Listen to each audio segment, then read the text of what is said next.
اعوذ باللہ من الشیطان الرجیم بسم اللہ الرحمن الرحیم السلام علیکم ورحمۃ اللہ وبرکاتہ۔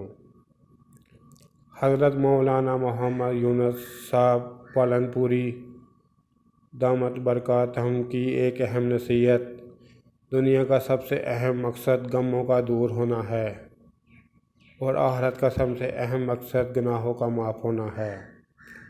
یہ دونوں مقاصد حاصل ہوتے ہیں درود شریف پڑھنے کی وجہ سے، جیسا کہ حدیث میں درود شریف کی فضیلت میں یہ الفاظ آتے ہیں۔ ترجمہ ہے: تمہارے غموں کی کفایت کی جائے گی اور تمہارے گناہ معاف کیے جائیں گے۔ اس لیے درود شریف پڑھنے کا بہت اہتمام کیجیے، یہ میسج آگے بھیج دیجیے۔ دین کی بات پھیلانا بھی صدقہ جاریہ ہے۔ اس کے علاوہ میرے یوٹیوب چینل یا سب نوکیا کو سبسکرائب کریں، اپنے دوستوں سے سبسکرائب کرائیں تاکہ میری حوصلہ افزائی ہو سکے اور میں زیادہ سے زیادہ ویڈیو اپلوڈ کر سکوں۔ السلام علیکم ورحمۃ اللہ وبرکاتہ۔